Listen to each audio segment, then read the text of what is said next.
everybody. Welcome to the next session of From Nothing, Lorna's story. We're going to pick up right where we left off. It is early in the morning, and you have just duked it out and slain Baron Carcerix Menigdala and Fuck that guy. and his vampire friend. Oh, my homies hate Carcerix. As they have Lorna been is still slain, hugging Skolna. As they have been slain, the remaining ghouls on the field have thrown down their weapons, and it is a moment of calm here in the aftermath immediately following as Skolna is bawling her eyes out, and the rest of your team has their weapons still raised, and the ghouls look confused as to what to do next.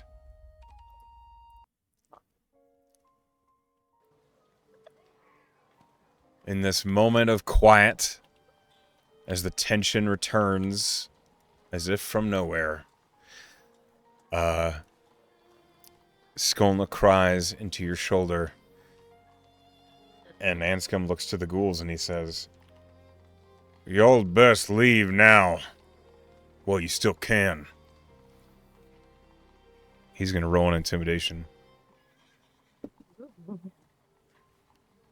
Anscombe. The ghouls just turn and run. They don't even say anything. Yeah. They just get They're out. gonna be sad for a while.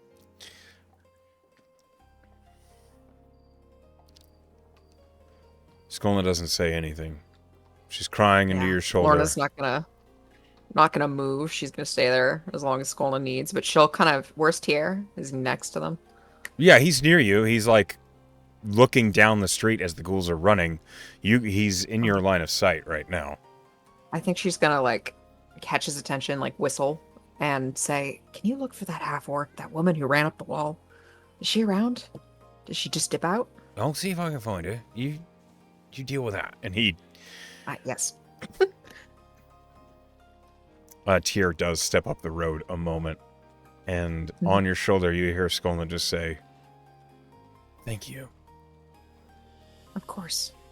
You don't have to thank me for anything. You feel your shoulders just soaking wet. She's, they're rubbed back, normal, comforting things that friends do. Mm-hmm. And she is going to look at where, because they're like right on where Carcerix fell. Is there anything left? Is he ash? Is there stuff? He's ashed.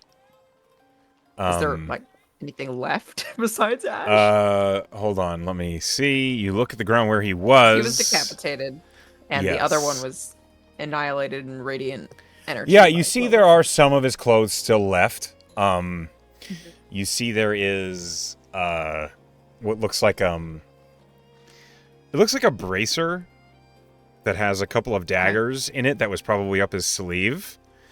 And you see there is a rapier that he clearly didn't get the chance to use.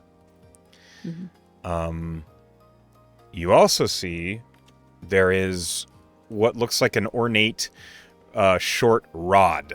That at a glance you suspect it's some sort of maybe rod of the Pact Keeper or a blasting rod or something like that. Again, he didn't really get a chance to use it in the close quarters scuffle. Yeah, not upset about that. Lorna will toss her bag of holding to Lilith and say, "Can you open this while I..." She was not paying attention. She was looking at the ghouls, so the bag just into her chest and falls on the ground. Oh, fuck. Yeah, okay. Sure. "Can you hold it open? I'll mage hand everything in. I don't want to touch anything until we know if it's cursed or not, because this fucker Yeah, seems that's like fair. to be cursed." And she does hold the bag open while you... She'll mage the bracer with daggers, the rapier, and while the you're doing that, rod. Skolna, like, lets go of you and just is sitting there looking at the ashes on the ground and continues crying, but is clearly, like, she's going through it.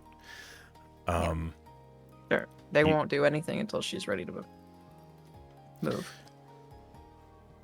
From around the corner, you hear, "Well, congratulations. You've all just Murdered a kindred. So I hope that's Katja. It is Katja. Oh, you're under arrest. Now, by kindred law, y'all haven't done nothing illegal.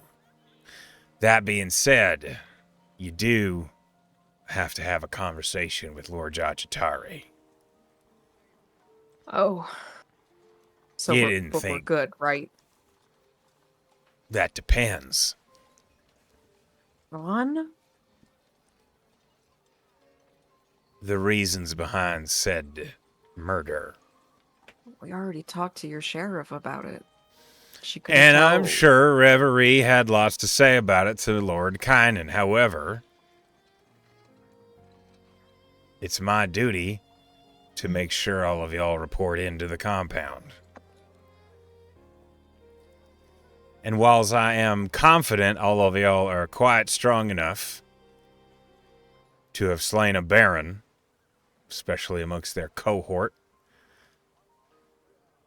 I'd rather this didn't get sticky. Do I have to blow the whistle?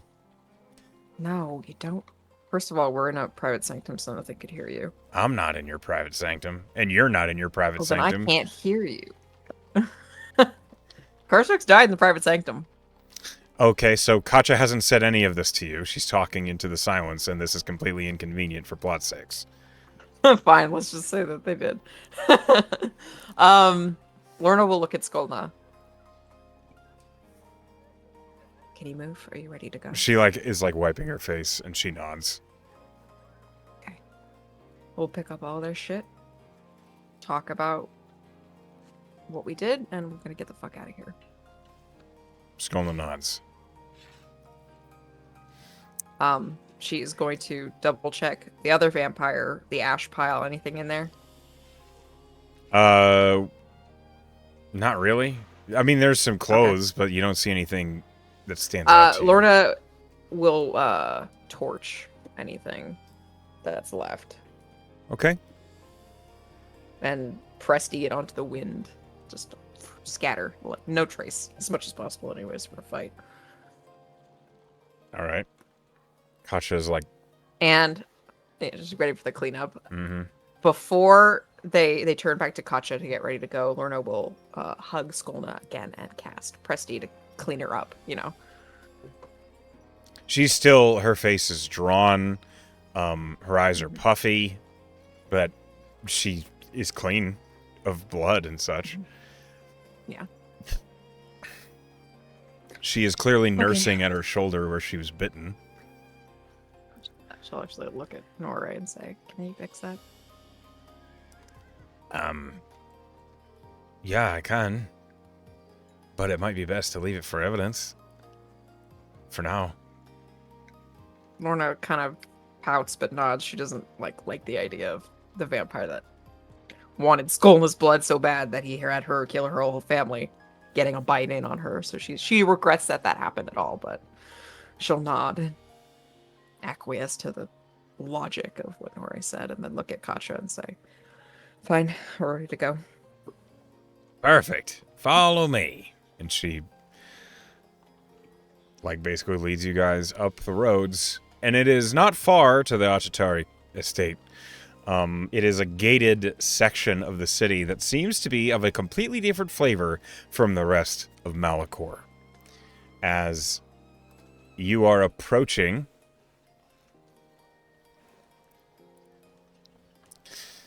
Katja is kind of musing about the fight, and she says, "It's clear y'all done your homework. I didn't think I'd ever see Carcerix get taken down a peg quite that summarily. It's pleasant to watch. What you have coming to you. Oh, no argument here. He was a real asshole. Just never had much to pin on him. Hopefully there's something concrete that we can trace it back to. Let y'all walk scot-free. At least I'm on your side." Thanks, gotcha. Sure. You don't know how many people we had to pick up after his little marathons through the city. That doesn't count as proof Not of enough. crime. Not enough. A baron can just make strays. No, no, no. He didn't turn anyone. And he didn't kill anyone. That's not what Baron Melio said. Well, I suppose he didn't turn anyone we could find. Or account for. I can't speak as to what Melio knows. He knows more than we do on the inside. I guess we'll just talk that out. Guess so. And you suddenly find yourself standing before the Achatari compound. And as the doors open and Contra leads the way in, this place is huge. This place is huge and has a completely different vibe from the rest of Malachor. It is almost like a different atmosphere. There is a cool wind that seems to come down off the high hills behind Malachor, and the structures themselves are of an architecture that sound and look almost Tridonian compared to everything else here being Victorian and almost Gothic. As you head into the Achatari compound, Contra leading the way, she leads the way up to a large structure with a steepled roof, and the doors are wide open. Contra says, "Now, be polite, be respectful, and understand that Lord Achatari is really old." Hard of hearing? No, he's in perfect health. What I mean by really old is, really powerful and persnickety. All right. Does that Noted. word translate well? I suppose so. Just be careful. It does the job. She stands next to the door and says, "His office is the first on the left." Easy Nods, expected. leads the way. The rest of your party follow you. Concha stays outside. As you head into this massive structure, the walls reach up to a vaulted ceiling that is 2 stories high. The entire hall here makes everything feel massive, or makes you feel very small. You're not sure which. But like Concha said, you do see there is a study with a door right to your left. And the door is cracked. There's a light flickering from inside. Lorna will knock. You may enter. She will enter. You find yourself in a study where it's a pretty large study. There's a lot of books lining various walls. There's all sorts of trinkets and objects and odds and ends throughout the shelves and on the desk. And at the desk, you see there is a man who looks like a human man, maybe early 40s, black hair, kind of 5 o'clock shadow, but looks like very well kept. Lord Kainan Achatari stands, and he says, "Welcome. Welcome to Malachor. Please, have a seat. All of you." Lorna will do her proper noble woman's etiquette, bow, curtsy, what have you. It is a pleasure And to she see will someone with some courtly graces. It is rare to find in your line of work. When she sits down, she'll say, "My lord, I'm Please. Lorna. This is my team." Refer to me as Kainan, if you do not mind. Kainan. It's a pleasure to meet you. Likewise. I have been informed of some gray work this morning. I wonder the cause for such violence in my streets. Did your sheriff tell you anything? She told me some things, but I would much rather hear it from the horse's mouth, as they say. Carcerus Menigdala was in need of some humbling for transgressions that he's made over the decades. So we humbled him. Can you be specific? He is dead, and we did it I know. for what he did to my friend. Okay.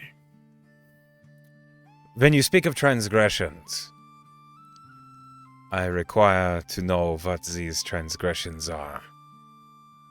He exploited his ability to control people, to charm them, to take power over their minds and their actions, to do horrible, heinous things. You claim he has taken consent from Yes, a citizen of Malachor. that's right. Is that citizen here? She nods and looks at Skolna. He takes the body language and looks at Skolna. Do you consent to allow me to peer into your history to confirm this transgression? And Skolna looks at you and then back at Laura Lord will Kynan. take her hand and squeeze it. I'm going to make a roll. And this roll is very important. And it is based upon all of your interactions, your relationship with Skolna, how clearly she sees the situation, how clearly she remembers what happened.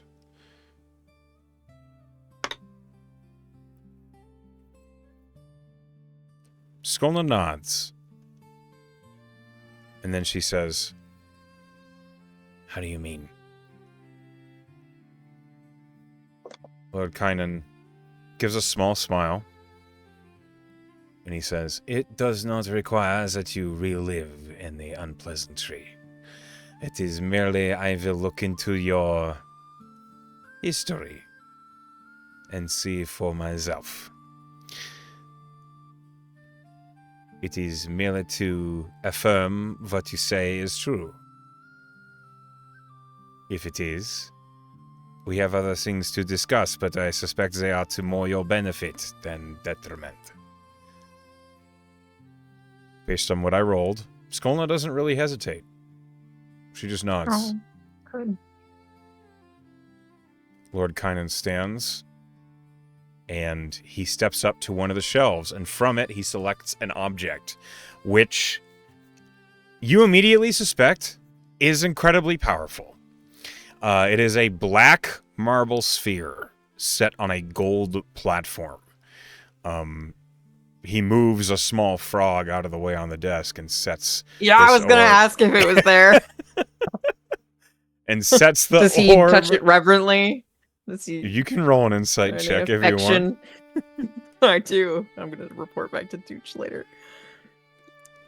Dirty 20. It's clear it sits on his desk in present view like all the time. And there's no dust on it, so it's likely it gets some attention. Okay. Lord Kynan sets the sphere down in front of Skolna, and he patiently says, "Place your hand on the sphere." And Skolna does, and Lord Kynan crouches down, like kneeling next to the desk, lower than Skolna, which is, you didn't really expect that.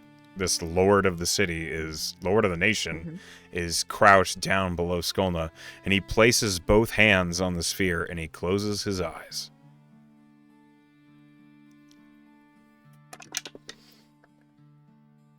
He then opens them and he looks at Skolna and he says, "I appreciate you not resisting the peering." And Skolna just blinks. The whole process takes a few minutes. The whole while, Lord Kynan is focusing entirely on this marble sphere. Skolna is watching him do it, and she just looks curious. It doesn't look like she's reliving anything, but based on the look on Achatari's face, he is seeing things. His eyes are flitting back and forth behind his eyelids like a dream. And then finally, he lets his hands fall away from the sphere, and he stands up. That will do. I am ashamed to have provided shelter to such an individual. Lorna kind of, her shoulders sag a little bit in relief. He picks the sphere back up and sets it on the shelf. And then Lord Achatari goes to his desk, and he opens the drawer. And he opens the drawer incredibly wide. Longer than the drawer actually looks like it should. And as he's going through it, he said, "Your name is Skolna Veritamus Mykex." She has a middle name? She does.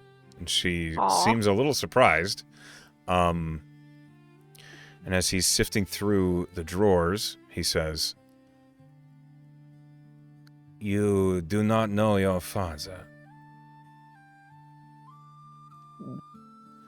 "I did know your father." He pulls a file out of the drawer. "Your father was Shander Mykex. He and your mother, Linda Mykex, they are they were well known in my community. I am ashamed to see when you were brought into this world, your family had fallen quite so low. But the unlawful acquisition of your family's holdings shall be returned to their rightful owner." And he pulls open the file, and from within he pulls out a deed, which he slides across the desk to Skolna.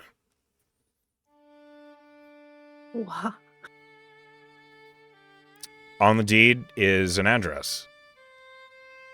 It labels an estate in Malachor. I suspect this estate has fallen into some disrepair, as the unlawful acquisition of such was not approved by me or any other within my governing body. But it is yours, and I would see it in your hands once again. And Skolna's like looking at this piece of parchment on the desk surface, just very dumbstruck. Yeah, Lorna's got like, puts her hands on Skolna's shoulders and like lightly jostles her. She's like, "You have a house." If you would also like to know about your father, these are the records I have on him back when he was serving in my military. And the rest of the file he passes over. Shander Mykex was a captain. And it seems as though he was a fairly well-to-do individual. In the image is a human man with blonde hair and purple eyes. Oh. Skolna's hands are shaking as she picks up that file and looks at it.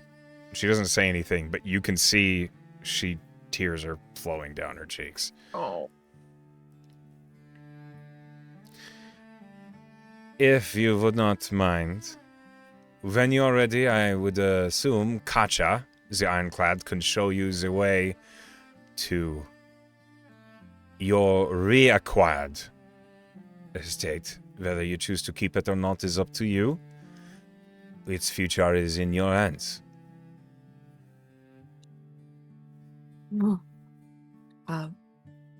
Lorna chimes in. "Thank you, Kynan." You are welcome. However, there is no need to thank me. I am simply doing my job as the patriarch of this city and this nation. Should I not look to all of my citizens. I would be favoring those that only are willing to work with me and for me, or of my kind. And I do not approve of such ideas of nepotism or favoritism. I did not grow up in this world thinking the world was fair, but I would like to think I can make it swing that way a little bit when I have the chance. For the service of dispatching a monster from my ranks, I cannot award you the barony for which Menigdala was responsible. However, that will fall within the hands of his nearest successor, which will be Baron Melio. I'm certain he will be very pleased about this. If you would like, you may stop by Baron Melio and say he is to owe you some recompense for his new foundings as ordered by me. He won't be upset about that. Why? He has a new barony. That's true. You make a good point. If he is upset about that, tell him I would be quite displeased to learn of it. Understood. I doubt he will be. He was on the up and up. Mm-hmm. And again, and he looks at Skolna as he said it. This was once your home. I would see it be that way once again.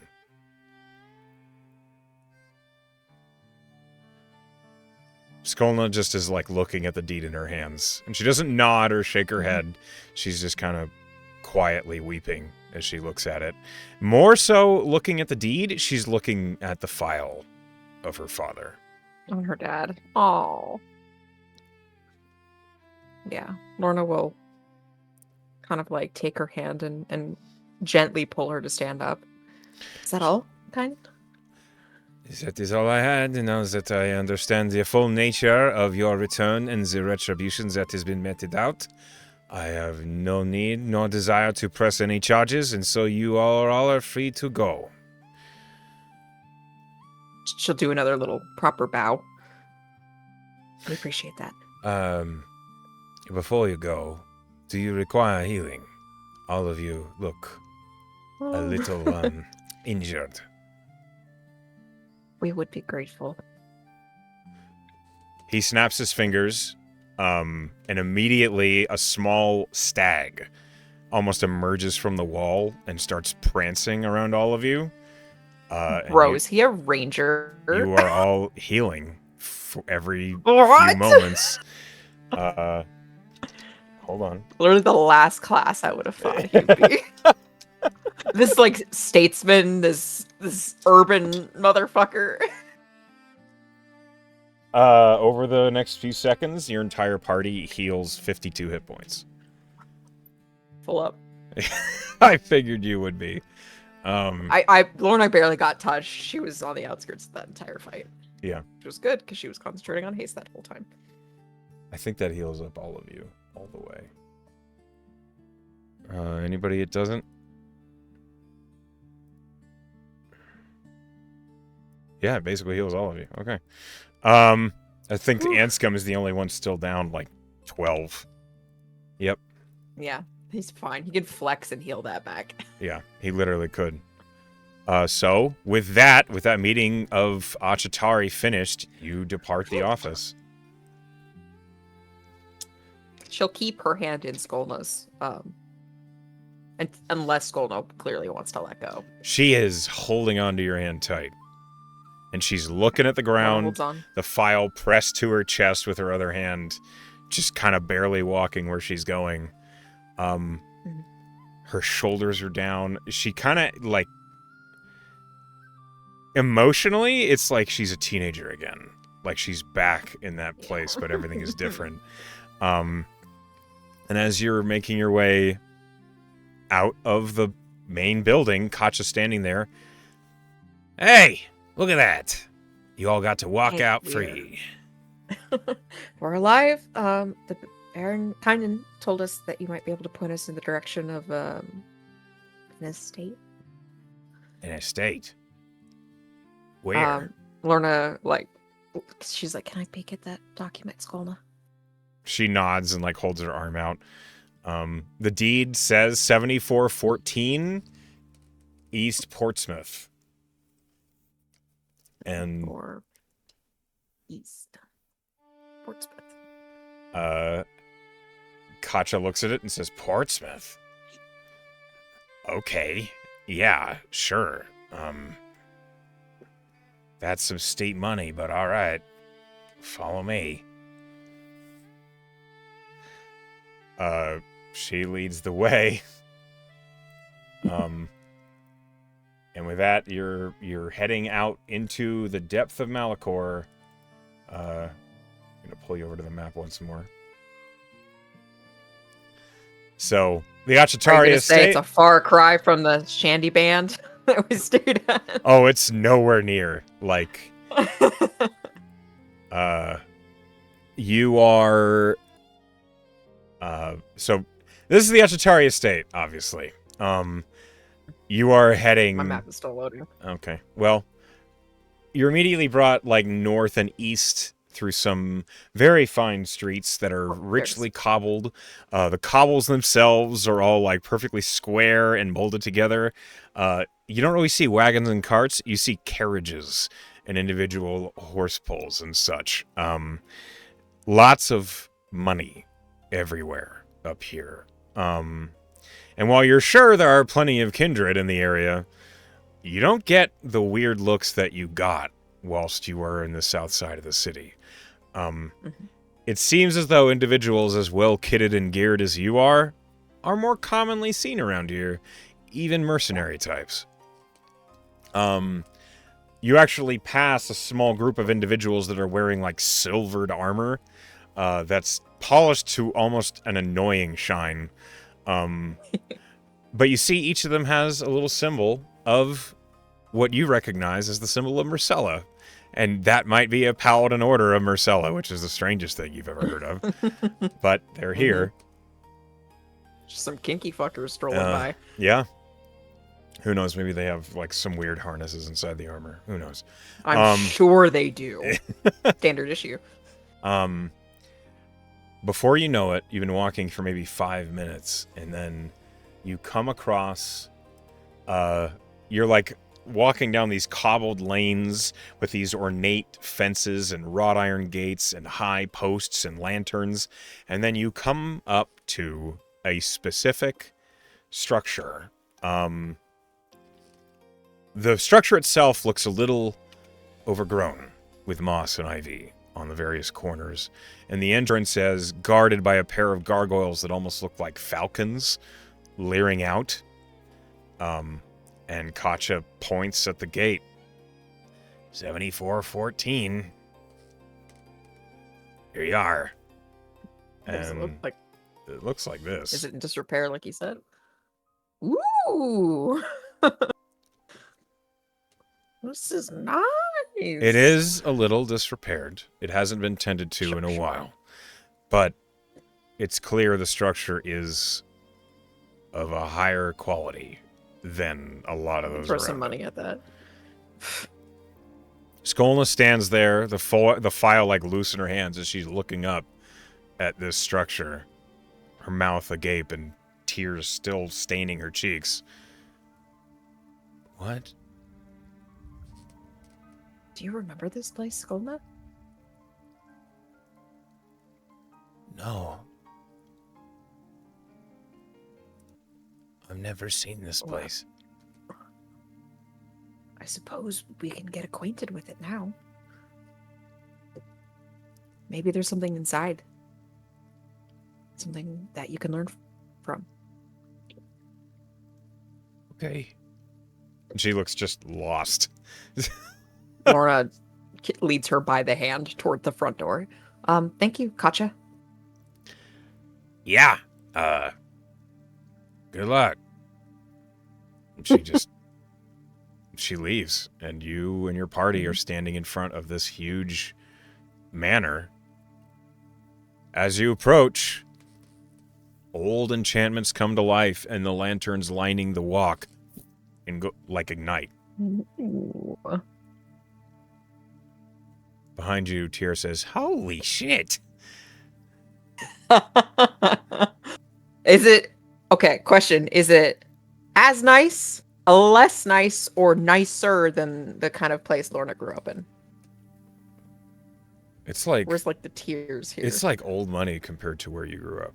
It's different. Ooh. Old money versus new money. Yeah, like where Lorna grew up was a recent build, and like it was Remus Majere, aka Lord Balin Cross, trying to look like true. he It was not an was ancestral noble. home. Not at all. This looks like it's been around for a long time.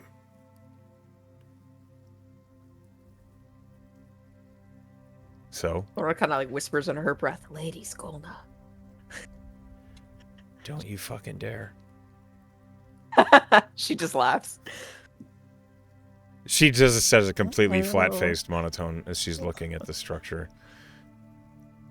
She looks down at the file, and she like opens it and is like looking, and there, tacked inside the file, is a small, simple iron key. She takes it out and looks at the big front door. Lorna bounces on both feet eagerly.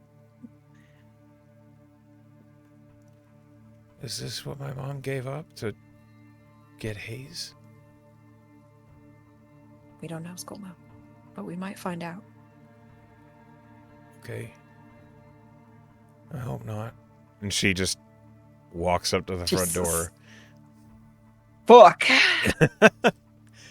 The door is locked, but as Skolna puts the key in the door, you, with your affinity for the arcane, immediately feel glyphs just like dissipate. Magical defenses go away as the key enters the lock. And as it turns, there's like a heavy as the door unbolts, and Skolna can pull it open. And this is what you both see looking in, is a huge Mykex foyer.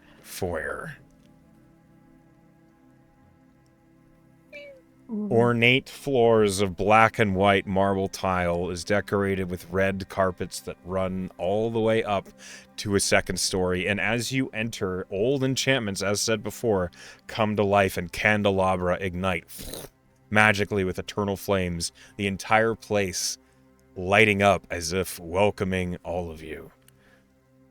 The dust that seems to be layered over everything does only a little job, muting the sounds of Skolna's boots as she steps into the foyer of Mykex Manor. No, I've never been here before. I would remember this. There's gotta be stuff laying around. Something. Pictures, documents. Something. If Carcerix has been living here, if he's been staying here, we might find what he's been up to behind closed doors. That's true. It looks like people haven't been here, but he also looked like a bag of grime, so maybe he just likes the decayed look. Could be. It could be he was living at the brothel, because that was his shit. I hope you're right. How about this? We'll pace it carefully. Pierre, she'll kind of glance at him. Can you maybe assess how frequently this place has been visited? Tracks in the dust? I'll look around. Yeah, I could. Sorry, I'm a bit awestruck. Yeah, just a minute. And he starts looking around and actually investigating. Lorna's gonna sweep the room with detect magic just to ping anything. Wards. Oh, there's magic enchantments everywhere. She rubs her eyes because it's a little blinding. So there are enchantments on every candelabra. There's like a glyph, and the minute when you enter, you recognize illusory enchantments, you recognize transmutation enchantments, you recognize conjuration enchantments. You don't recognize active like evocation enchantments, the things that you'd expect to Any be protective defense. things. But you do recognize a whole lot of just what looks like you'd expect to be quality of life enchantments. Like lights and air and sound and AC. yeah, literally there is. It's like HVAC. it's a little chilly outside. It's warm and comfortable in here. And though there is dust everywhere, it doesn't smell dusty. It smells rich of lavender and lilac and No, lavender and lilac for my purple girl. yeah, that's seems to be a theme. Tier says after looking around, no one's been in here in years. That's what I thought. There's nothing protective, and I feel like wherever Carstrix was staying, he'd be defending his properties, what he believes is his. Well, I don't see any wards. I mean, it's likely, if anyone was here, well, it's not even cleaned up. There's dust on the floor. So, I mean, just the natural goes and twos, you'd expect the dust to move. But this is all here for, and has been settling for a long time. So, there might be parts of this building that were accessed by someone, whether it was Carcerix or not, but we'll see as we look through it, I suppose. All right, let's take this one step at a time. Everyone from your friendly ranger, watch your step. Mm-hmm. You said there are wards? There aren't. I don't see any protective wards. There's just quality of life enchantments that make this place even nicer. Okay. Good to know. I will keep a lookout just in case maybe there's a vault or something that's protected, but I'll look. Tier nods and the rest of your party. They seem to relax a little bit, and they spread out into the foyer a little as you say there's no immediate defenses. Mm-hmm. Skolna is like looking at the stairs. She doesn't look like she's being careful. She looks like she's hopelessly digging through memory, trying to find something of this place. You see, there are a number of ways you could go. She'll kind of like pad up to Skolna and stand next to her. Do you think there's a possibility that maybe you have modified memories that you don't recall? Could be. I could fix that. I bought that Greater Restoration Scroll. But if you did, that would fix it. But if I didn't, then it would be a waste. It's not a waste. If you want to see if you have memories to recover, that's not a waste. That's what this scroll is for. I can buy another one. Let's look around first. Okay.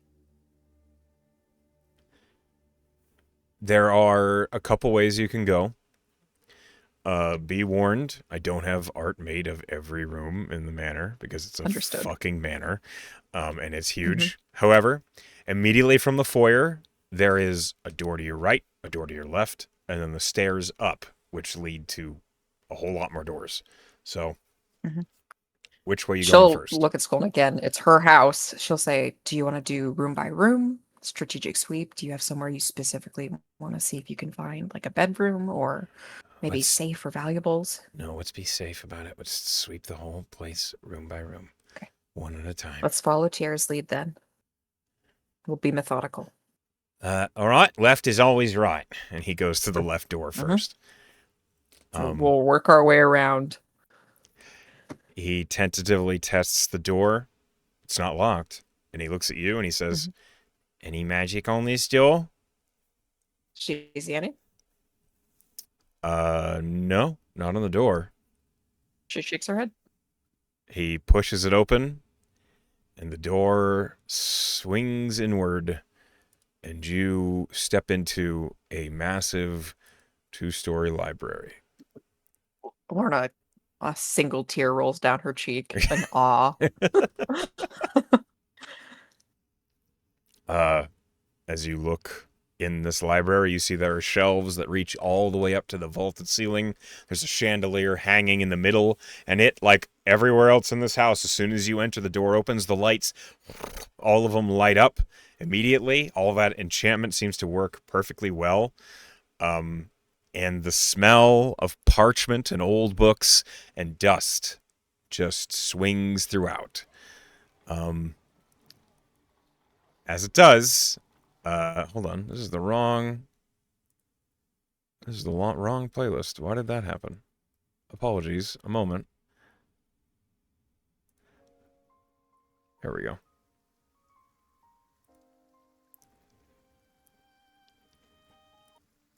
As you are looking within the library, you see that there are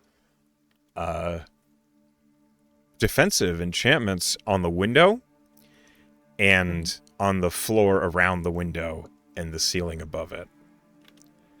Looks like that is protection from someone trying to break in. And they are active. She passes that information along and extrapolates to the party likely any entry point, like windows, exterior doors, might have these kinds of enchantments for protection purposes, which is probably why this place hasn't been touched. Makes sense. You only need to get stung once before you go back to a beehive. Honey's not worth it. As you look... Honey's always worth it. All right, calm down. And as you are looking around this massive library, Lorna, you see tomes of all kinds. There's arcane study, there's religious study, there's historical documents, there's fiction, there's novels, there's, like, anything. It almost seems like the library is much more concentrated, but diverse than the Arcanium might be, because you don't see any, like, personal effects or journals. It just seems like books. But it's not like the sort of books you would expect to see on a noble shelves just to fill it and look pretty. These books all seem person like... who cared about books. Yes, someone knowledge. Who used to use this library a lot. The Lorna overstuffed... whispers under her breath, "It's so beautiful." Skolna looks at you and just says, "You can have it. If you find something Sorry, the worthwhile, overstuffed. you tell me about it." The overstuffed chairs around the desk look heavily used. Even though they haven't been touched in a while, you can see the leather on them is rubbed and worn. It's likely this library is one of the most used rooms in this manor. You also see there's a bunch of parchment, like, on the desk in the middle of the library. Some with scribblings. Get her over there. You see notes. You see, like, research notes. You see documents of someone that looks like they were taking, like, a survey or a census around Nosfidania. You see, like, what looks like missives in between Nosian contacts about people having trouble on the, like, in Port Rouge. You see, like, a whole bunch of stuff going on. All of it's old. These parchments are yellowed. They've been here a long time. Sure. Like a time capsule almost. Almost. Whoever left them there and never came back. There is one note that stands out to you. And it's talking about having issues with divination magic. And it seems like it's a request for help. And it's half folded as if it was to go into an envelope. And you see that at the bottom it says, "Sincerely, Shander Mykex."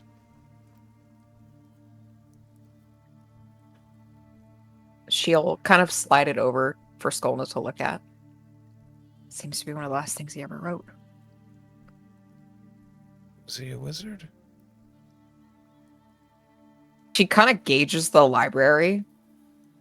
Can Lorna make an educated guess that yes? It seems at the very least he's well read, but this kind of commitment it to seems arcane study. So it does seem like that. He was either a wizard, a bard, or an artificer. Those are the scholarly classes, and the fact that he was a captain makes you think probably a war mage, or maybe a swords bard, or a valor bard, or maybe even some sort of artificer. You're not sure what. if you had to title a class to it. Lorna says it's possible. If we find a workshop, that might indicate artificer. If we find a training room, it might indicate some kind of bard. It's a good sign for a wizard, though. I mean, the reverence in her eyes it's almost lusty as she kind of roams the spines of these books. Oh, I've seen that look before. I'm sure you have. Anscombe just winks at Tyr.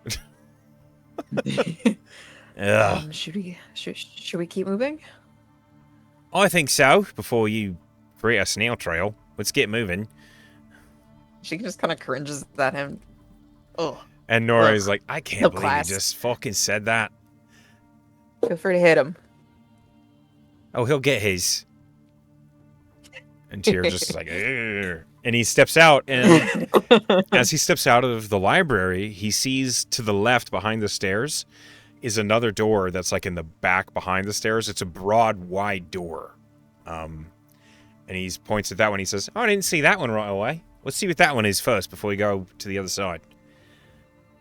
Does Lorna see any traps on it? Defenses? No, none on this door. Looks good.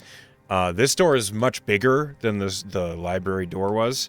It's like a double door. And as Tyr pushes it open, it leads to a vast dining room with a huge table that runs down the full length of it. And there's like 16 chairs at this dining table, all of them perfectly tucked in. There's table settings at each seat, and they are all coated in dust. There's spider webs between all the chairs. There's like ornate, like, not really paintings of people or anything, but there's like a landscape of a Nosvedanian, just like, what's the word I'm looking for? The big, wide picture. I can't remember what it's called. You said not a landscape? Cityscape? It's like, so, a panoramic view, that's what I'm going for, of the Nosvedanian wild side, basically. What looks like the Strife March, from what you've heard of. These kind huge... of like a ye old hunting party type kind of like an old English manor. Exactly, yeah. It covers like one entire wall with all sorts of candelabra that have lit as you've entered the room. They must have held a lot of people here. Mm-hmm. Parties. Events. And Skolna looks, and to the end of the dining room on the right, there's another door that's much narrower than the main double door that enters. Probably the kitchen. And Tyr, like, looks at it, and then looks out the double door at the other door on the other side of the stairs, and he says, I think I have an idea. As Lorna walks down the length of the table, she'll, like, absentmindedly, like, press the dust cobwebs off, like, just swing her hand. There's so many. Placemat gets cleared. There's so many. It actually becomes hard work as you're pressing all this dust away. You have to, like, stop to do it. And she, like, puts her hands on her knees and looks at Skolna. I think you need staff. Staff? Servants? This is not a house for one person. I mean, obviously it's up to you, but well, that's just for further down the line conversation. Give me a second. Let's look around the place first. Don't clean it. Fuck. Tindra's tits, Lorna. There's so much here. Just Lorna, like, looks at her and blinks. She's been spending a lot of time with Tyr. Tindra's tits? I hear they're nice. Isn't that what they say? And Tyr's just okay. Lorna just laughs. I'm sure they are. Oh boy, that I'm responsible for that one. That was really cute though. Skolna blushes and just looks at the table, and she just says, "Today's been a lot."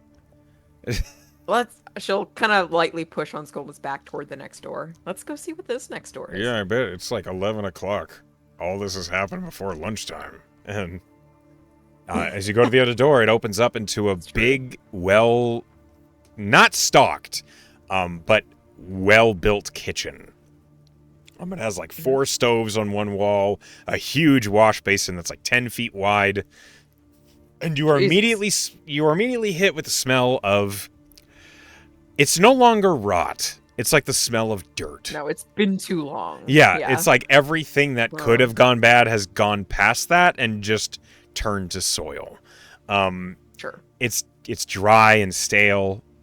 It's honestly like kind of a pleasant smell, which is weird compared to everything else. It's past the point of terrible. It's kind of come back around. Yeah.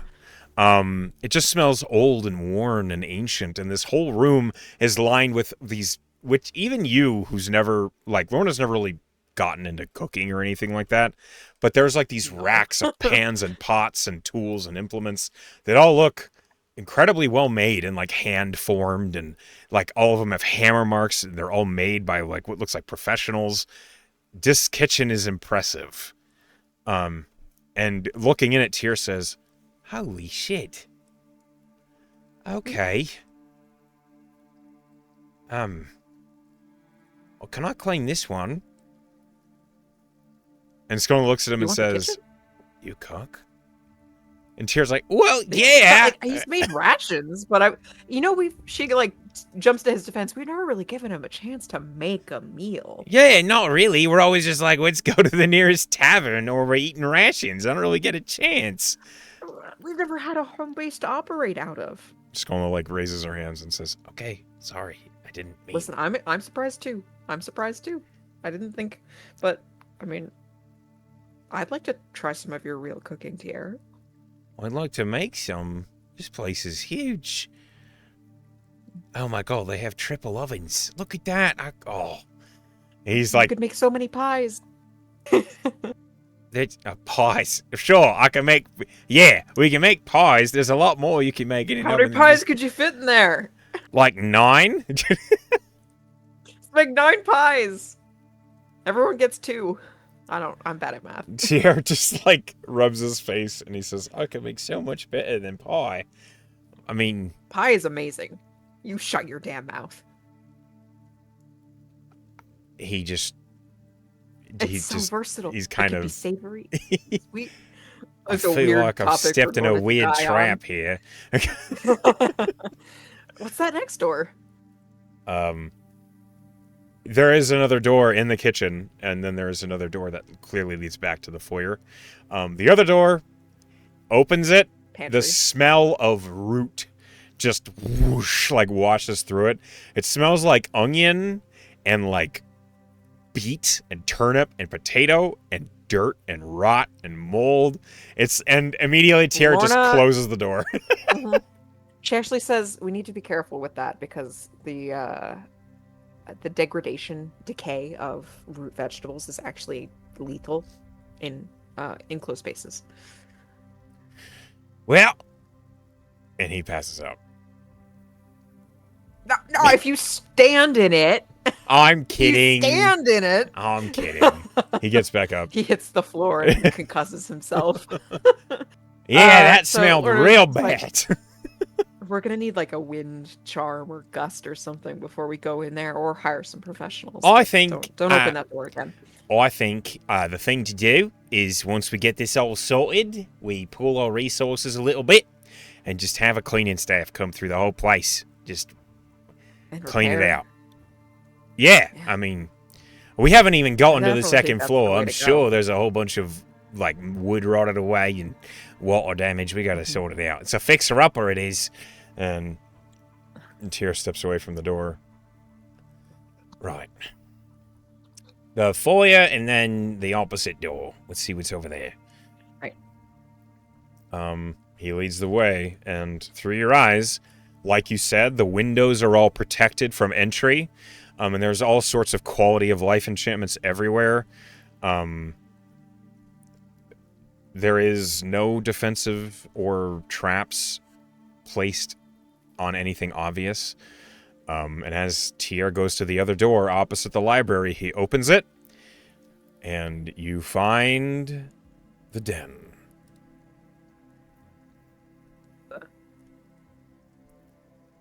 It's floating. There it is. Ooh, a very spacious, comfortable-looking den with a huge fireplace, a very warm hearth that appears, and tons of seating in this room. In the corner of the room, you do see that there is enormous, dusty, what looks like a cello with like a small like oboe next to it, but they look like they haven't been touched in a long time and will probably collapse the instant somebody looks at them.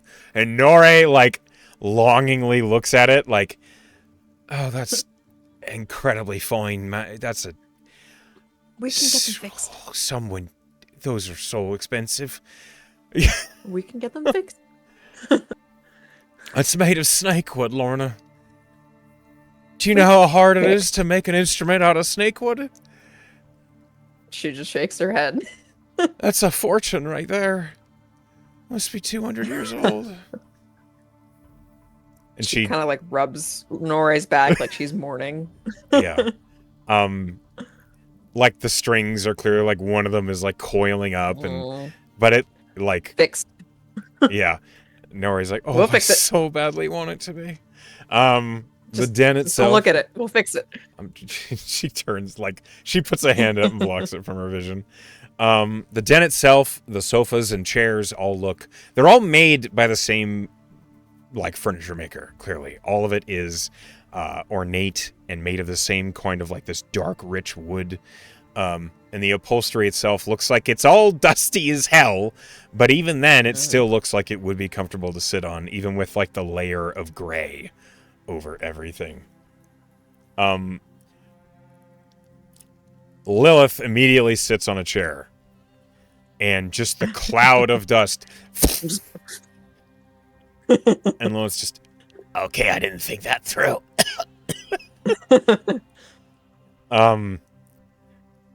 That being said, the fireplace also, like an eternal flame, has clearly like lit inside.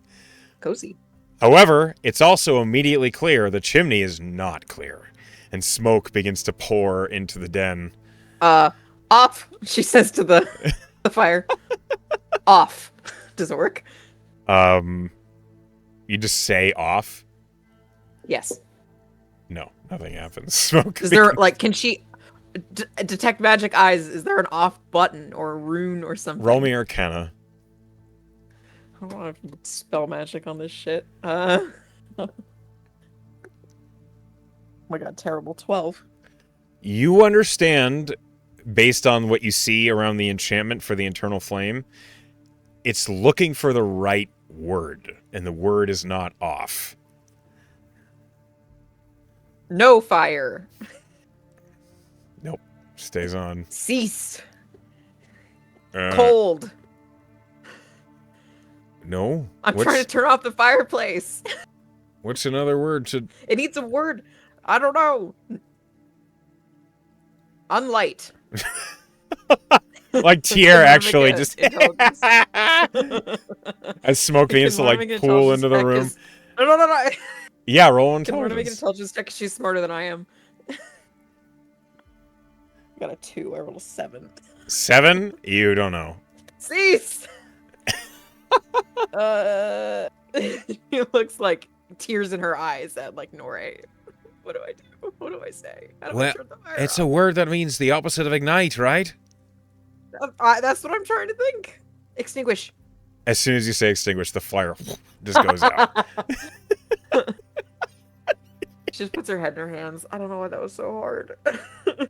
I mean, in the moment, you're panicking, clearly. It's just, you know, you can't think of the right word when the tension's up. I was worried about the wood on the walls getting smoke damage. Skolna, like, has a small smile on her face despite everything, as there's a layer of smoke in the ceiling now. Can we open a window? Can we do that safely? Can Lorna Arcana this? Yeah, roll Arcana. Looking at the windows. She knows that they're defended, but she feels like from the inside and like from an owner's perspective, you should be able to open a window. But that's a way better than my previous 2 rolls. That's a 24. Yeah, you look at the windows and they do have protective glyphs on them, but you do understand that they also have a command like the fireplace did. The command looks like it's 2 words. Please open. That's not the command. You Lorna, like, also another tear recognize kinda with that rolls down really her cheek. calm down with that really high arcana, you recognize the passcode is an infernal. She kind of like perks up and she looks at Skolna. To open the windows, it's 2 words, and it's an infernal. What do you have to say the right word? Words. And I have to say it in infernal? It seems like it. What do I have to say? I could identify. I'm not sure. I could identify it if you have 10 minutes. Skolna like looks at the window, and in infernal she just goes, "Open window," and the window opens. Lorna hangs her head again. She's like, why can't I get these words? Why was it so easy for you? How did you know? I just said open window in infernal. Just covers her face. Try saying. Why do you think it's an infernal? I don't know. Try saying close window in infernal. Does it close? Oh, She's she telling you to didn't say it. Sure. Lorna will say close window in infernal. The window immediately closes all the way. She does look at Skolna and she says, Shander Mykex was human. Yeah, that's what the picture looks like. Your mom was a tiefling, right? She nods. Do you think he said these for her, or maybe he was just really into infernal heritage? She kind of feels weird saying that, but she's kind of grasping at straws. You see Skolna's eyes flit up to your horns and red hair. What if he was a warlock? Ooh, I know some warlocks, like me, are inclined to books. Could be, couldn't it? I did think it was weird he had purple eyes. Is that a normal human color in Not at Amaranth? all. Not at all. You've never seen that before. I thought so. I thought so. So she does supply. He could have been. I did think it was weird he had purple eyes. I mean, you do, but you're a tiefling. It's different for humans. I know that tieflings are colored based on their heritage. Do you know what your heritage is? Lorna, I didn't even know who my father was this morning. That's true. That's true, but your mom was a tiefling, so I thought maybe. She was purple Can too. Lorna think about it? Right, so obviously you got it from her. Yes, you can think Lorna, about it. Or what are you thinking about? And if anything, about the heritage coloration. Has she heard of that, or is this the first time she's heard of it from Skolna? No, you would she's know. Never heard of it, she'll ask Vicar. So tieflings, you can roll a history check. Okay. Oh my god, terrible roll. 12. You know that tieflings are typically colored based on their heritage. Yeah, you know that the devil that. Go ahead. When she realizes that she's not sure, she doesn't like that, she'll think, Vicar, I have a quick question about tiefling heritage. And I have a quick answer for you about tiefling heritage, I suppose. What might a tiefling descend from, or who might they, if they end up being purple? Purple? Mm-hmm. Well, there's a few. It depends on the shade. Like all purple. She kind of looks at Skull and says, Violet? Like a bright violet? She nods. Like all purple hair, eyes, skin. Could be Thorkumdax, the Worm of Wrath. He's in the first layer. Could be the Obsidian Princess Tern. She was a succubus before becoming a quite potent hegemon. Does she take warlocks? Oh, sure. Most devils do. That would make sense. It's a power thing, right? It's also useful. It's useful to have eyes on the Prime. I believe also the archivist, Hushen, occasionally. Or size. Though I think Does that mean his tieflings would be orange, mostly. she a little relieved? Does that mean is it like with Azamar? Are they kind of like descendants? Oh no. Any devilish influence will create a tiefling. Even if you had just had a conversation with me, it is likely your first child would be a tiefling. Lorna kind of like pauses at that. What if they make a pact with you and give you red hair and horns? It's almost a guarantee that your first child will be a tiefling. Lorna kind of glances at Anscombe and then looks away. Oh, noted. I hope you're all right with that. Oh yeah, it's no problem. Tiefling are great. She's You do trying to seem process keep that some may be a company. reality she has to contend with. Okay, thank you. I really appreciate the information. If it is a problem, you are welcome to devote your Is that a firstborn to problem? me. No, absolutely not. She says a little sharply. Why so defensive? Any children of mine are mine. They Any would children of have- mine are mine. But they would have such a good life, and they'd learn so many secrets. I'd give them a great life. I'm sure you would. Lorna kind of waves her hand as if like he's over her shoulder and she's like shooing the cloud of him away, even though he's obviously in her head. You literally hear him laughing. First time he's ever laughed? At her, yeah. It's a very Jesus. resounding, like, scary laugh. Yeah. So she looks back at Skolna and she's like, Vicar says something about a worm. I'm going to skip that one because it sounds gross. There's Turn the Obsidian Princess. You know a worm is a dragon, you muppet. Oh, WYRM. Okay, so what was his name again? Jesus Christ. Thecundax, How do the you spell it? worm of wrath. Thecundax. How do you spell that? ThokUndax. Thecundax. The what? The worm of wrath. Oh, Jesus. And then it's Turn the Obsidian Princess. Yes. That one he seemed more confident about. So she will look back at Skolna and say, he seems mostly inclined to believe that you might be a descendant of Turn, the Obsidian Princess, who was a succubus before her rise. You see over Skolna's shoulder, Tier like opens his mouth to say something, and then thinks better of it and doesn't say a thing.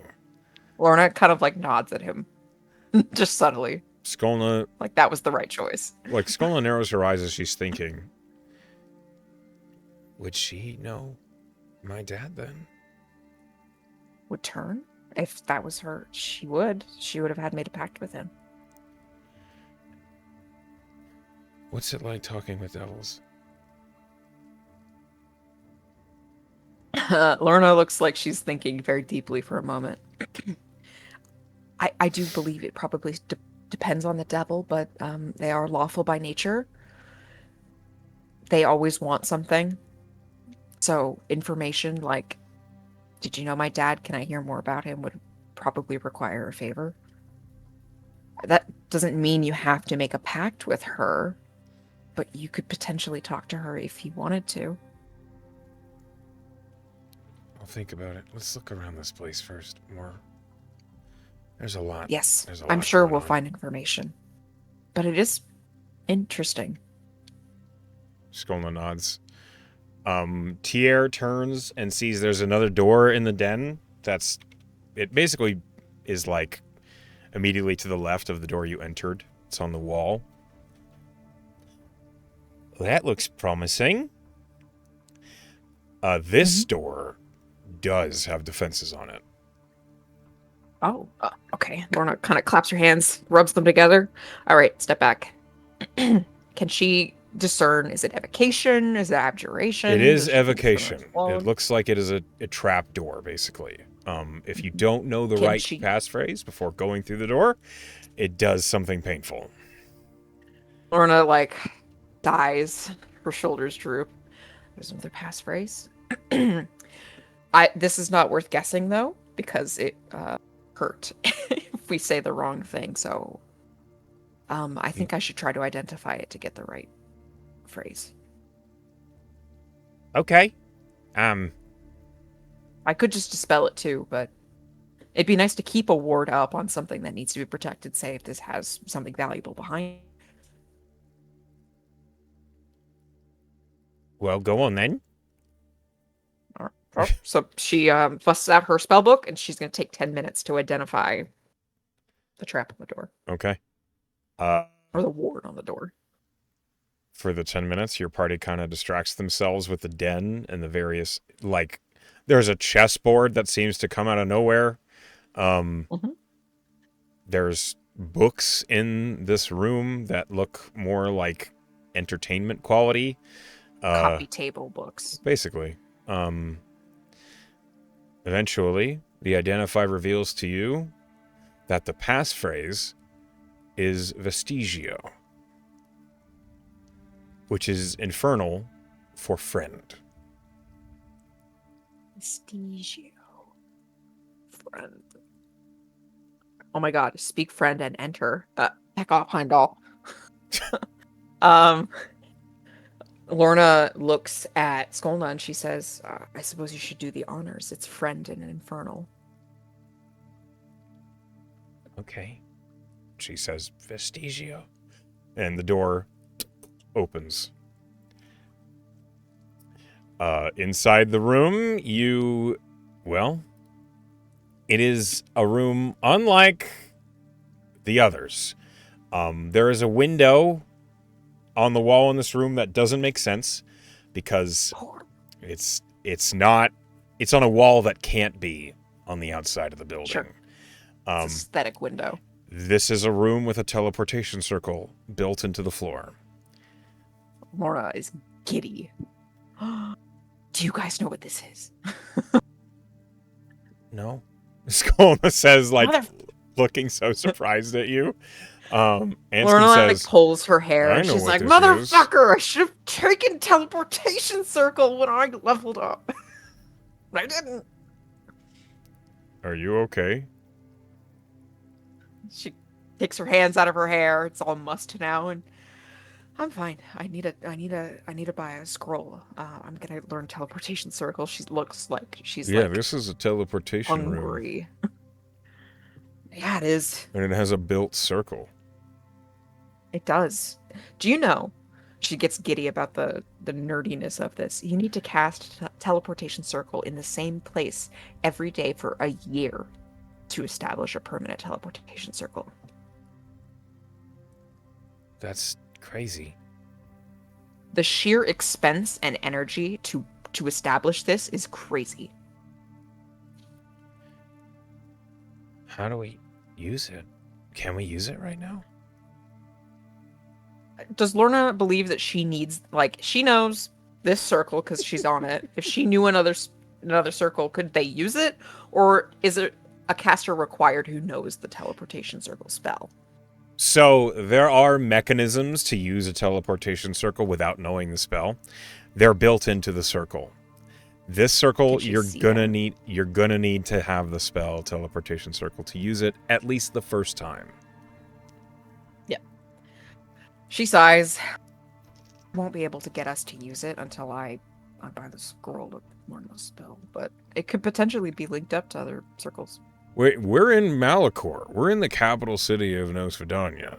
There's no way we cannot find a teleportation circle scroll here. I agree. It's probably just going to be really expensive. It's a fifth level. How expensive? Can Lorna theorize how expensive this scroll is going to be? Yeah, consider it. Well, how expensive is a first level scroll? 50? And how expensive is a second level scroll? Is it 100? Doesn't the cost go up by use?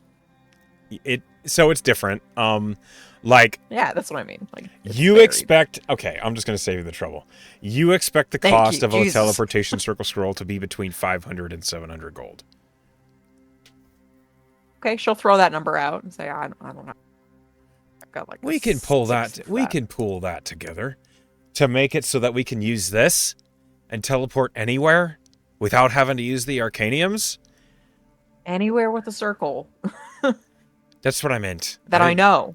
I need the circle. I need to know where Well, we're going. we're gonna fucking cram so many spells in your head so that we can teleport all these places we have to. Lilith, you want to cram something inside me? Lilith looks over and is like, "What? No." Wasn't that Lilith It talking? was Nore. I'll change it to Nore. That I got the voices mixed up. She says that to Nore. Of course, Lilith's Well, you're confused. taken now. And Anscombe's like, "Don't put me in the middle of this." If you want to cram something in Lorna, you should be able to. That's literally the approach Anscombe's taking. By all means. I have some gold. I know for a fact Skolna has some gold, and I'm pretty sure big green boy over Skolna there has a has some mansion. gold. Skolna looks at the mansion and she just like shrugs and says, "As far as I'm concerned, we have a mansion. It's not just mine. You Well, helped me get let's- back to this." I appreciate that, Skolna. And if you want to share some responsibility ownership for the building, obviously I'll be grateful. But first and foremost, and always, your opinion about what happens to this place matters the most. I understand. There's a lot to take in, but this place is old. And I don't know much about my family, obviously.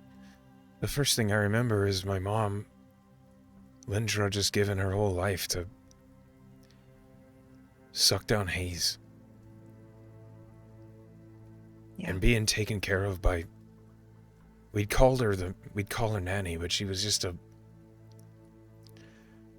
she ran a secondhand shop a couple buildings up, and we'd stay there with her. She would always give us what she had to eat, and whenever we came back to my mom, she was always blitzed out of her mind. And I'm really scared that my mom gave up this place for haze. But now that I'm here and the more I see and how long it's been untouched, I'm really afraid that that's exactly what she did. That might be true, but we don't know what happened. So try to reserve your judgment on your mother in this respect until we know for certain, because... And she kind of takes Skolna's hand. I know what it's like to have a narrative about your parent that ends up being false. It's devastating to let that ruin your relationship if it's not true. Okay. If she did do that, she sucks. She's terrible. She's awful. I hate her. But if she didn't, maybe she didn't. We don't know. I wish I could ask her. We could.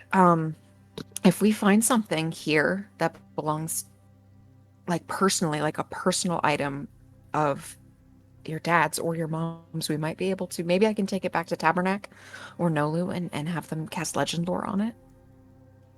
I mean, there's lots of things here. There's lots of trinkets and bits and bobs, and The more intimate, the better. Like maybe a wedding ring. That would be really useful. she sold Well, it. look. He might have one. Okay, yeah. I mean, I'm not giving up. It's hard not to feel, you get it. I do. I really do. Let's look at the good first, right? We have a portal now, maybe. Yes. That's fucking true. Okay, we're gonna make an errand to buy some stuff, to get a cleaning crew that scroll for the teleportation. How about we go upstairs? We did the first floor, right? Right, yeah, that's all the rooms on the first floor, I think, unless I'm missing a hidden door, which, who knows, maybe there is. I don't know. But I first, haven't seen one that's magically disguised. that doesn't mean it's not mundanely. Old buildings Yes. like this will I have all can't sorts of account for little that. passages and nooks and such, and things for servants. So, Mm-hmm. first things first, we go upstairs. Mm-hmm. He goes back out into the foyer. And as he begins to climb the stairs, you see that on the right-hand side, there's 3 doors on this like raised balcony. And then on the left-hand side, there's only 2 doors, one of them clearly accounting for the space above the library. Mm-hmm. Which one are you going through first?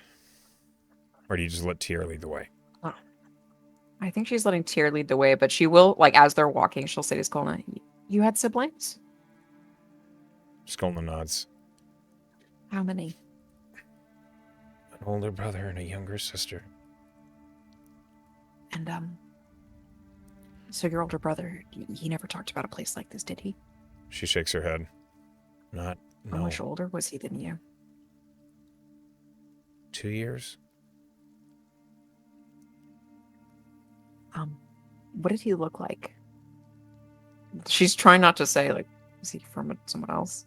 Without, she's trying to be more tactful than being like. Skolna says, dark purple skin, black hair, skinny, really skinny. We were all skinny.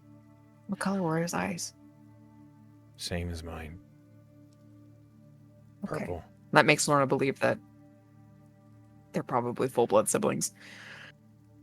It just seems, it's weird to me if you had an older brother and then 2 years later you were born and he wouldn't remember this place, but presumably your mother was with your father when you were born, or at least just before you were born, to make that process happen in the first place. Skolna nods. So he would have been at least 2 or 3 when you were born. He wasn't raised in this house. Mom would say he was out on march when I was really young.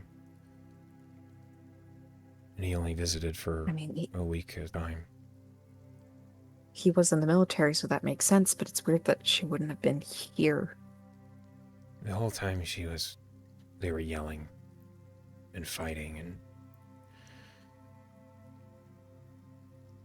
they had a really bad argument. I think I was 3. I just remember things being thrown, and then he left. And then my younger sister was born a little while after that.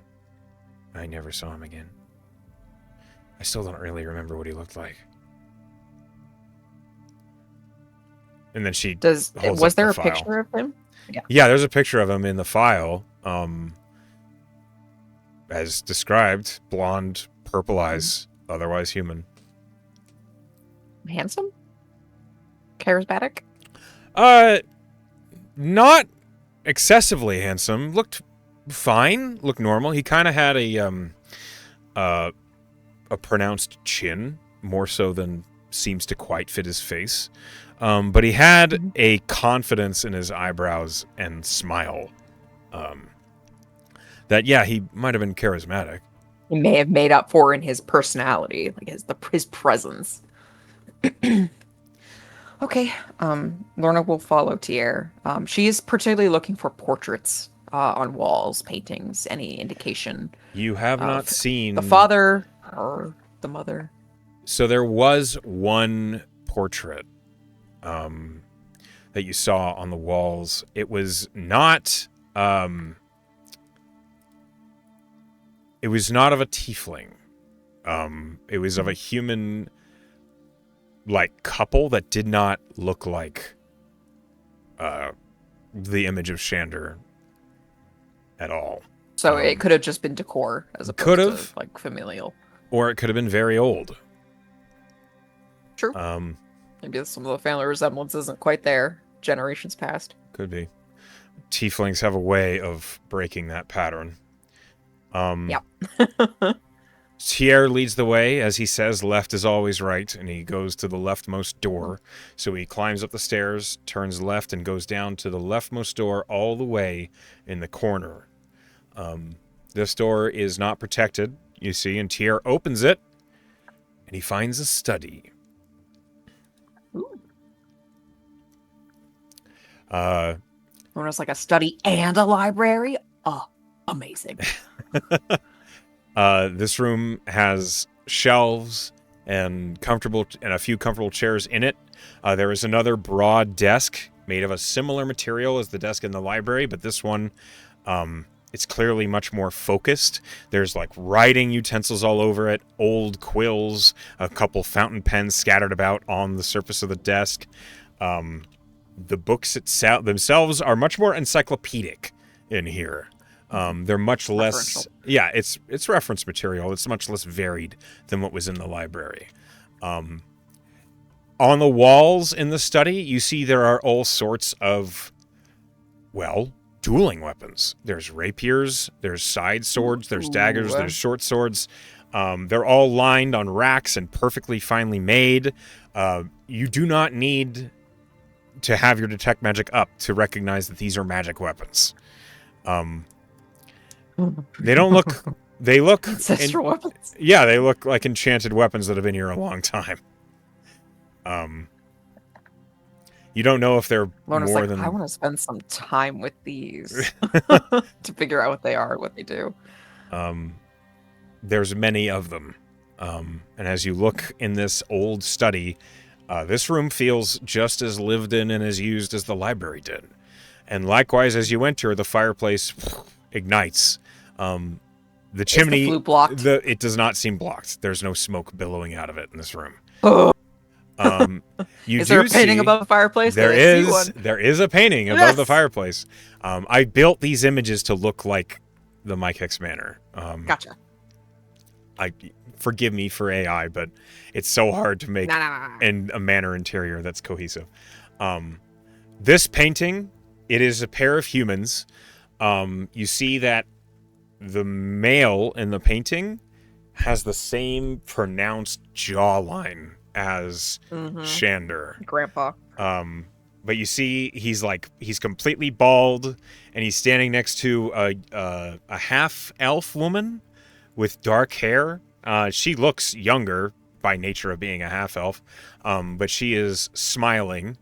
And you see that there is a symbol. It's like a family crest that the man is holding, and he's holding it like in his right hand in front of both of them, as if he's proud of it, like he's showing off a new family crest. Based on the clothing that they're wearing, though, they look several hundred years old. They look from a while ago. And the family crest is built around an M, with Mykex. Indeed, with a horse like galloping up over the M is their banner, it seems like. Lorna will point that out and say, I think this may have been when the Mykex family earned their estate or their ranking. Skolna's looking at it like very attentively. That might be your great-great-great-great-great-grandfather. Wow. Okay. Does this mean... They're like... Does this mean I'm a noble now? Lorna, like, nods emphatically. He just whispers, Lady Skolna. Shut up.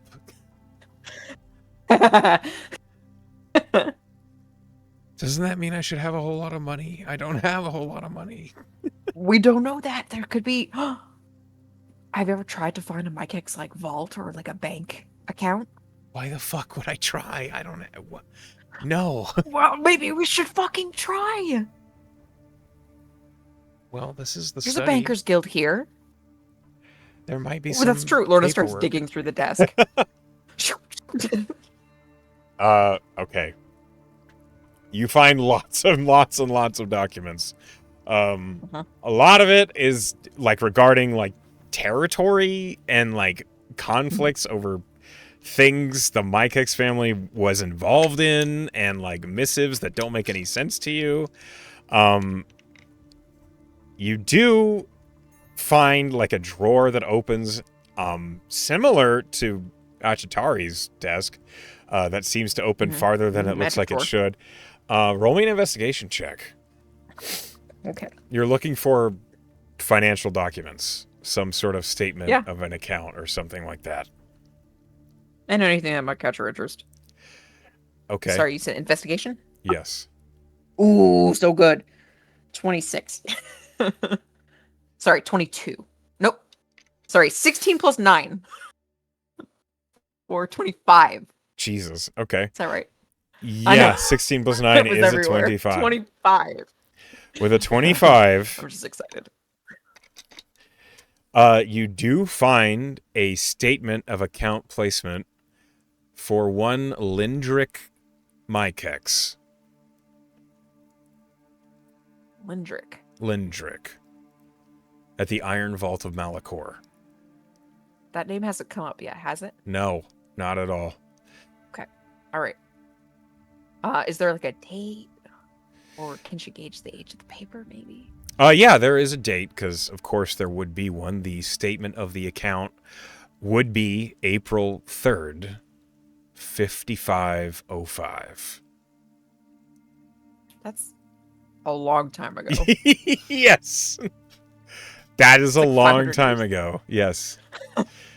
It is over 500. It's like 515 years ago or something like that. Hendrik. She slides it over to Skolna and she says, I don't know if there's still money in the account, but there is an account. Skolna looks at this. This is an old... Yeah, it's yellowed. Like, this parchment it's thick vellum, so it's meant to last, and it is, like, you found it in basically like a sheath in the drawer. And it looked like an important document, which is why you pulled it out. And as Skolna looks at it... hold on to this, she says, to be able to access the bank. The Iron Vault? Is that here? Is that still a place here? She kind of like looks at Skolna. This place is run by Kindred. They have a long shelf life. I just don't remember a place called that. Maybe it's hard to find. Or maybe it's like the well-to-do, like the secret rich people thing. Is that a thing? Lorna nods. Loeth also nods. There are definitely services that just the common folk don't even know exist that noble people have access to. Okay, who do we talk to find it? We should go to the Makers Guild. That's probably should be our first stop when we leave this place, because finding out what you're entitled to is seems pretty significant to me. Skolna nods. Okay. I'm worried that if I'm responsible for some huge family shit, am I not gonna be allowed to be a mercenary anymore? Fuck that, because no one's been in charge of this family shit for... She, like, looks at Skolna, remembers how old she is, at least 20 years. Skolna seems to cheer up a little bit as you say that, and she says, "You're right. Whatever was going on there, it's either been dealt with, or it's not a problem anymore." Okay. Yeah, you're right. I'm getting ahead of myself. She tucks that away with the file about her father, and she just looks around the room and says, "Study. Check. What's next?" Check. Next door? Tier, like, points at the door in the corner of the study. Hold on. What about this one? And he pushes... It's not trapped. He pushes this door open, and you realize he is pushing open a door in the second balcony in the library. And he's like, "Oh, this kind of makes sense." Is there like a stair down from the balcony? There's a ladder that slides up to it. This is cool. This makes sense. I was wondering why the study was so far away from the library, but you could just go up and down. The answer is it's not. Okay. And he, like, carefully closes the door, not falling into the library. All right. Whoever designed that knew what they liked. Okay. Next. And he goes back out into the foyer. And he goes down the balcony line all the way to the first door on the left at the end of this little balcony. And as he opens it, he has found what looks like a massive... Oh, did I not upload this one? Hold on. I fixed this. Hold on. I was doing so well. I had everything else in here. Okay, one moment, please. Just take a quick sec. Mykex.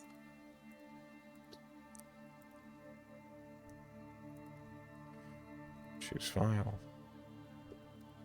These are things that I made and didn't think I'd be using for a while, but as we're coming here, you'd think I would have prepared. I did not. Okay. As he opens it, it is a huge, ornately decorated washroom. Also, another tear falls down her cheek in delight. It's properly plumbed. It smells of soap and flowers. It is a beautiful washroom. As you cannot help but immediately take in the huge frosted window that lets in the natural light and the massive marble bathtub that looks like you could fit like 3 of you in a line in it. Skolno looks around and says, I see. Okay. First dibs. That's fair. It's your bathroom. Not in the image is a toilet, obviously. I couldn't add that without it looking stupid. Yeah. But this is a very ornate and beautiful bathroom. It is also clear in your enchantments, this room has water, but it's not from piping. You see an aperture that seems to create warm and cold water from an extraplanar entry. Water plane direct. Yeah, it's like mountain spring, except it's from water plane. You get the impression that this place literally had plumbing before a lot of places had plumbing. That's so cool. It also means that the bathtub can go wherever you want it to. It doesn't have to be in the middle of the room. It just is at the moment. There are lots of small effects in here. There's little perfume bottles on the countertops.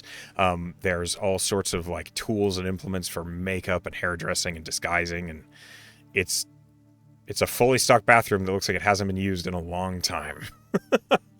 But Tyr says, well, this room is nice, but I don't think there's a whole lot more to discover in here. And he backs out of it.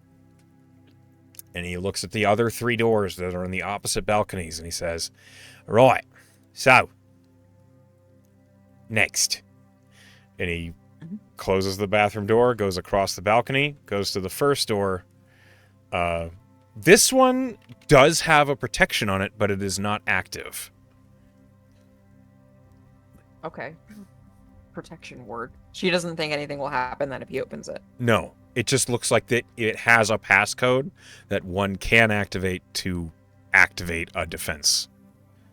Lorna makes a mental note to uncover what the passcode is with her identify, but since it's not triggered, it's not a problem right now. This room opens up to be a master bedroom.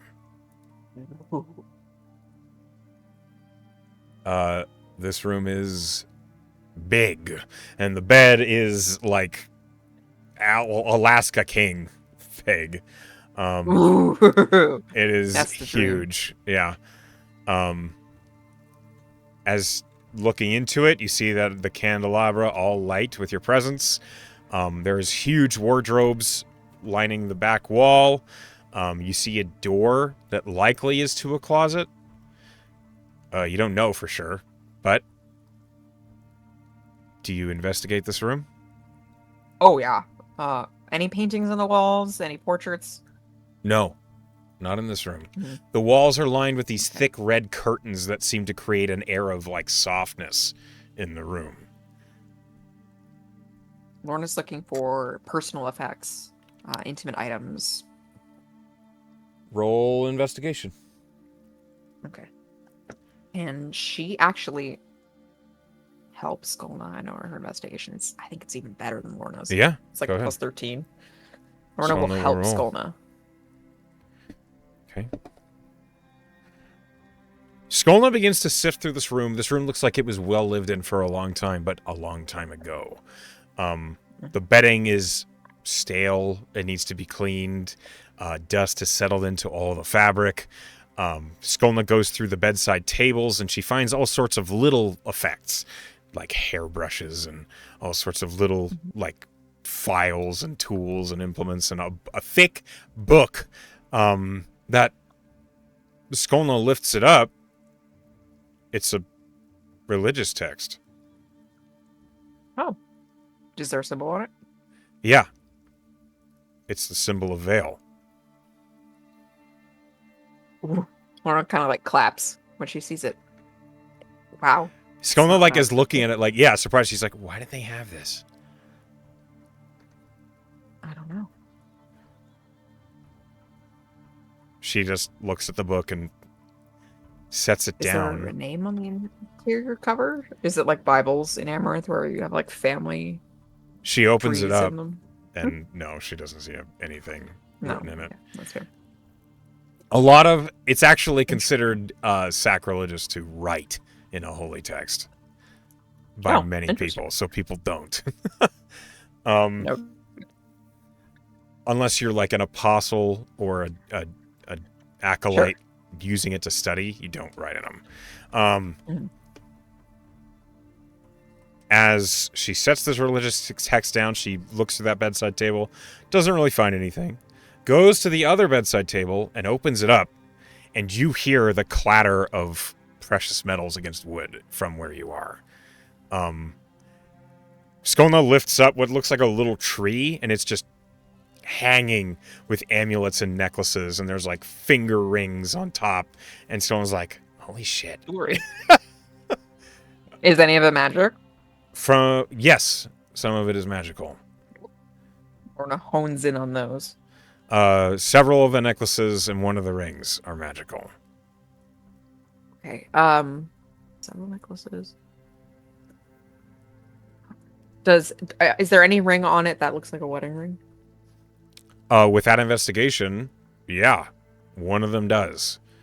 It's a simple golden band. It's actually the simplest ring on the stand that Skolna picks up, and it's sized for a hand bigger than hers as she looks at it. Is there an inscription in it? She looks at it. She looks real close. She doesn't see one. Can Lorna look at it with her detect magic? It is not a magic ring. Mundane. I was thinking maybe the inscription was invisible or something. Sure. No, there's nothing there. It's just a simple gold band. Okay. You recognize that with your previous history check. You recognize that as the tradition for a Nosodanian wedding ring. Is as simple as it can be. Plain gold band. Okay. It represents humble origins. And they're actually more commonly... That makes sense. They're more commonly brass. Oh. So it's gold tone. So the fact that it's... probably brass. Yeah, the fact that this looks like gold, you're not convinced it is gold. Gotcha. Lorna says, Skolna, that could be something that we cast legend lore on when we talk to someone who's capable of casting it. Okay. And that would maybe tell us how it got here? The best part about it being a ring, like a wedding ring, is if it was worn frequently, we're going to see a lot of potential important events in the wearer's life. Like when it was put on for the first time and instances in between. When it was taken off for the last time. Skolna nods. But it's going to take a while until we can get back to Tabernacle so we can cast Legend Lore. Or back to the Grove. Nore says, I can cast Legend Lore, but I don't have the ingredients. You can cast Legend Lore? Yeah. Is this new? I learned the song back when we were at the Grove the last time. Okay. But it's expensive. That's actually great news. It is expensive. Well aware of that, but she kind of glances sideways at Skolna. If she's got something in the bank, and if she doesn't, which is fine too, we might be able to prioritize some expenses to try to figure this out. Norre looks at you, and then at Skolna, and Norre says, she has an account in her name, and this building hasn't been claimed by the bank, so there's got to be something there to keep them from coming and taking it. Mm-hmm. So there's got to be something in that account, right? It doesn't make sense. Something. Right. She kind of looks at Skolna. How about you tuck that in with all of the packets, the slip for the bank? Skolna nods and does so.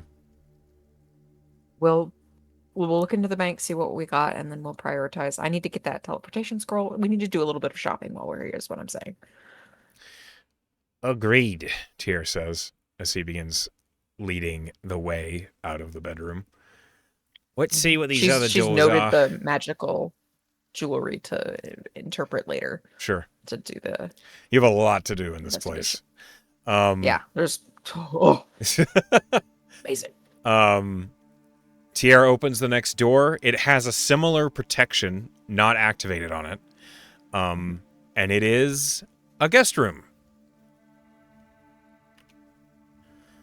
Smaller bed than the master, with a number of undefined decorations. Like it's much sparsely. It's not lived in. Less personal. Yeah. Oddly enough, there is a painting on the wall in this one. Okay.